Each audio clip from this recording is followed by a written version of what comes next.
N'est-ce pas? On a surmonté un fléau. Comme le coronavirus, on ne peut pas vraiment dire qu'on l'a complètement surmonté, par exemple si ma gorge me gratte un peu. Peut-être que je ne l'ai pas dit, mais je le dis maintenant. C'est la suite. Ce virus, en fait. Tu sais, tu tousses vraiment mal et tout ça. Ne me dis pas que je mangeais ma glace en hiver. Par exemple, même si c'est juste 2 cuillères. Par exemple, tu as pris une bouchée de glace, tu l'as avalée. Prends tout de suite une gorgée d'eau après ça.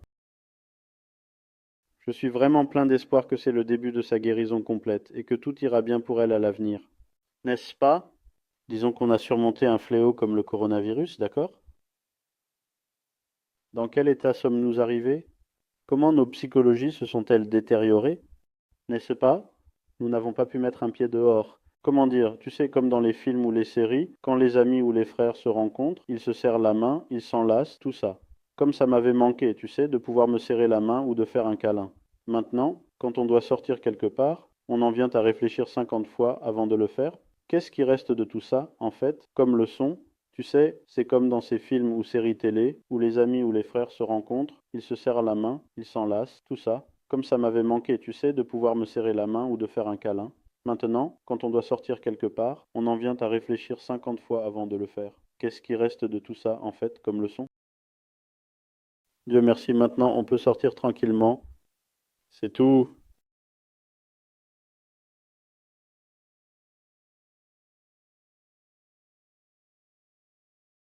Nous ne savons pas où se cache. Certainement la satisfaction d'Allah, le Tout-Puissant. Mais cela ne veut pas dire que nous ne chercherons pas parce que nous ne savons pas. Cela signifie que, pour chaque souffle que nous prenons en bonne santé, nous devrions être dans un état de gratitude, c'est-à-dire dire avec notre bouche merci, merci, merci. Je ne dis pas ça. Mais sachons que cela a aussi une grande valeur, donc nous devons être fidèles envers Allah le Tout-Puissant, parce que nous avons compris sa valeur. N'est-ce pas? C'est fou, on a reçu des nouvelles. Comme quoi quelqu'un est mort à cause du virus, et on se dit, waouh, cet homme n'avait vraiment rien. Ou ma sœur, mon frère, on a entendu tant de nouvelles comme ça.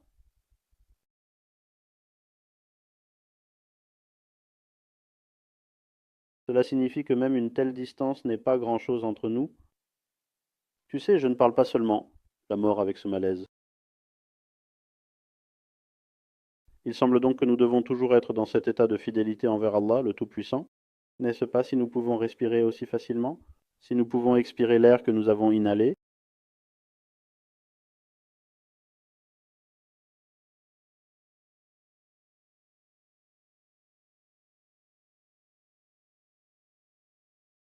Oublier la bénédiction d'Allah, le Tout-Puissant?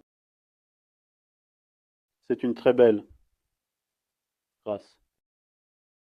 Mais quand nous appliquons cela à tous les aspects de notre vie, et surtout en particulier,